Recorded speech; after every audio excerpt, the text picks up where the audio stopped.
Mirë se erdhi në episodin e parë të Radio Klasa, zëri i gjuhës dhe i letërsisë sonë. Kjo është një radio e krijuar nga ne, nxënësit e klasës së 9, për të sjellë pranush bukurinë e Shqipëres dhe pasurinë e letërsisë shqiptare.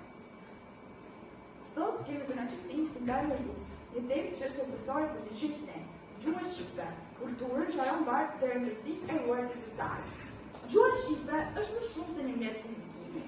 Ajo është historia jonë, e shkruar dhe e folur. Është kujtesa jonë kombëtare, njëkohësisht pasqyra e shpirtit të popullit shqiptar. Nëpërmjet gjuhës lidhemi me rrjetet tona dhe kuptojmë më mirë se kush jemi.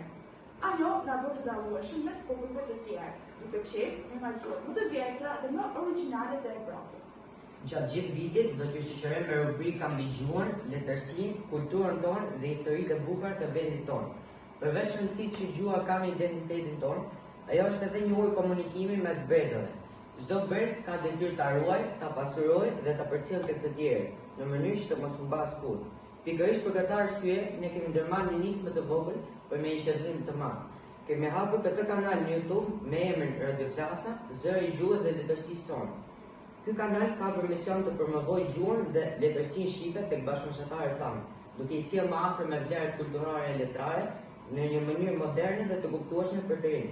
Me këtë projekt duam të t'ju tregojmë se gjuha dhe kultura jonë janë vlera që vijnë nga e shkuara, por edhe pjesë e gjallë e së tashmes dhe së ardhmes sonë. Ruajtja e saj është një detyrë e përbashkët, sepse siç thonë shpesh, një popull që humb gjuhën humb dhe identitetin e vet. Sot është emisioni ynë i parë, por duam që ne ju me komenteve të na sugjeroni se çfarë temash ne të trajtojmë. A mund të jetojë një popull pa këngët e tij, pa zakonet e tij, pa historinë që përcjellen gojë me gojë?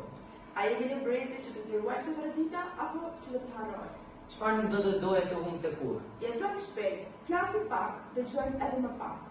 Po sikur të ndalojmë për një çast dhe të pyesim veten kush jemi dhe çfarë ne na lidh me gjuhën shqipe, mirë takofshim në emisionin e ardhshëm. Presim komente nga ju.